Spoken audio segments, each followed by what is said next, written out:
Ano ang masasabi mo sa mga kabataan ngayon na nag-aasawa, 16, 15 anyos? Anong masasabi mo sa kanya? Anong payo?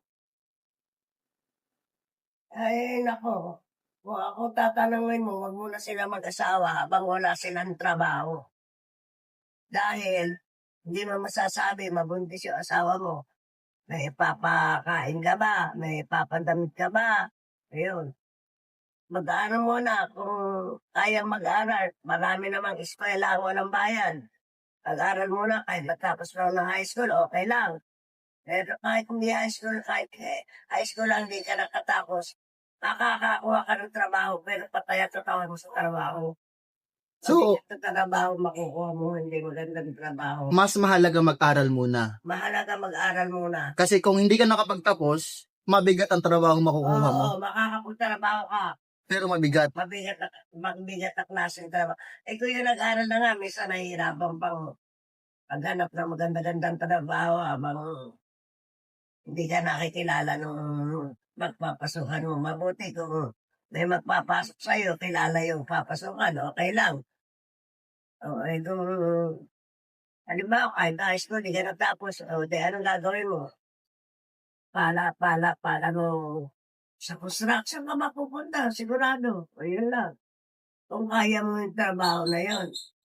Kung hindi lang, patay ang katawan mo.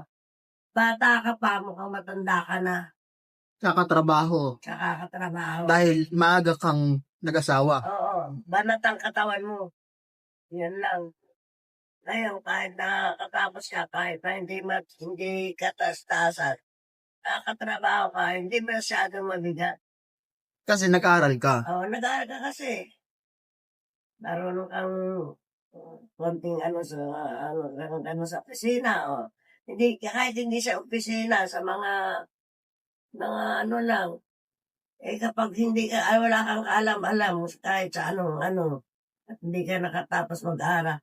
Yung grade 6 nga, ang hirap din maghanap ng trabaho. Makakatrabaho ka, ayan nga, sa mga construction, sa mga... Abuti nga sana kung marunong ka magmaneho. Kung hindi ka marunong magmaneho. Eh kung hindi ka naman nag-aral, hindi mo rin maano yung pagmamaneho. Mahirapan Kasi ka. kailangan mo rin pag-aralan. Oo, dahil siyempre alalan mo yung kung saan ka liliko, kung saan ka ano, hindi naman porke nagmamaneho ka na, nagmamaneho ka na. Eh, yung mga signboard, kung hindi ka marunong bumasa, paano yun? Wala rin. So, importante na bago mag-asawa, mag-aral muna.